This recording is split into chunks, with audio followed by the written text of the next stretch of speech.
The biggest challenges that are facing us as an organization are trying to get the balance between enterprise approaches, which cut across our various business lines and organizational silos, and speed. The enterprise approach takes longer. You have more things to integrate, you have more business processes to map and remap, and you have to deploy the technology at a larger scale than approaches that are more focused on niche needs across our business. So I think those would be the areas I would highlight as the most significant challenge that faces us at the moment. That then flows into a whole bunch of other more specific issues that we face into around our use of traditional network models, data centers versus cloud, our choice of platforms that we deploy, and how we integrate all of the work we do from a data perspective to turn them back into insights to feed the program's design and accountability models that are so important to us as a public organization.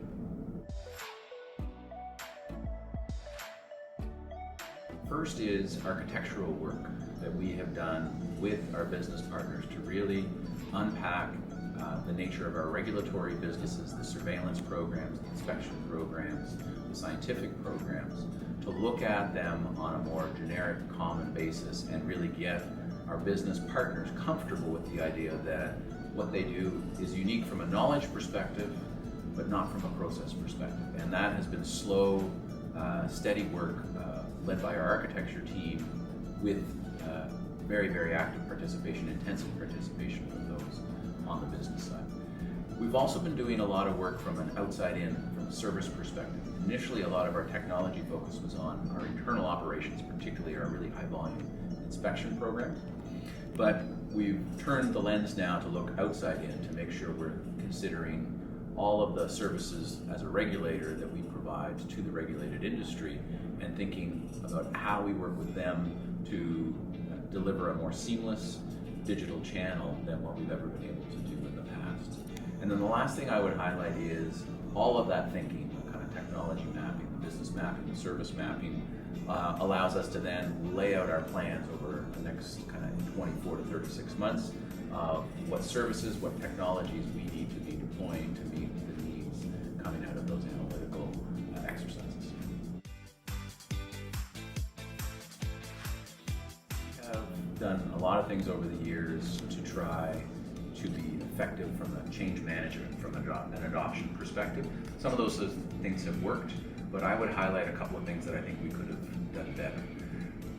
One, when we do those initial rollouts, there's always a risk of the expectations of the user groups for what we didn't roll out in that minimum viable product.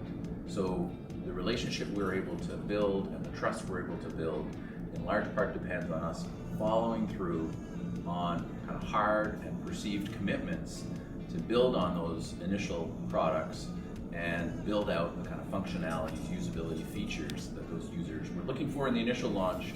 We told them to wait. We need to make sure we actually follow through and deliver.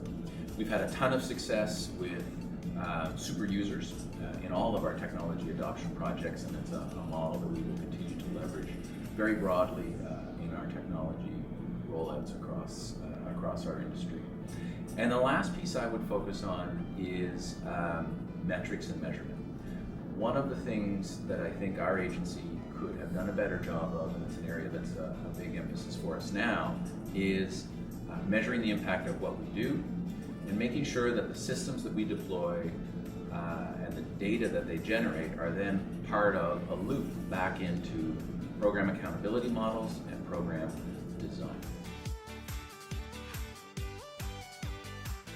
I'm a real mixed bag. I've spent half of my career in the private sector, in manufacturing, in consulting, and half of my career in the public sector, largely in the regulatory world, although I've done lots of things over the course of the COVID pandemic as opportunities came up or needed to be filled.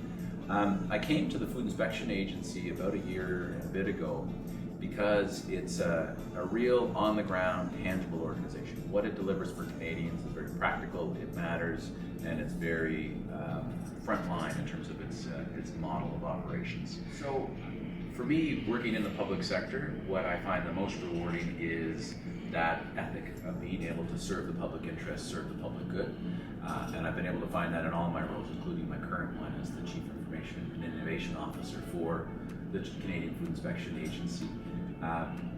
What I love about the job I have today is it's really at the intersection of process and technology. And as someone who's worked primarily on the business side, what I bring to the CIO role is a real grounded perception of how we have technologies that can help in the business, being able to translate that back to our program designers, our policy people, our operations people in a way that they understand that resonates for them, in addition to being able to lead the technology organization to deliver on those promises, those potential commitments.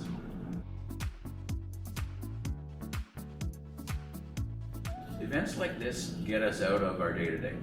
Fundamentally, we all have challenging day-to-day jobs that pull all of our time and attention, and this is a chance for us to step back, learn what others have attempted, what's worked, what's not worked, and to network, just to meet people who you may learn something that you can bring back to your agency, but also some of these events have been really critical to actually find practical areas of collaboration. I'll give you an example. I was at another event a week or so ago and ended up sitting with my counterpart from the Department of Agriculture and Agri-Food, and we actually were able to, over the course of a dinner conversation, lay out 3 or 4 areas of collaboration between our agencies, which work very closely together already, but to kind of get down to specifics of these are areas where we could combine our efforts to potentially serve Canadians and Canadian agribusiness in a more effective and efficient way.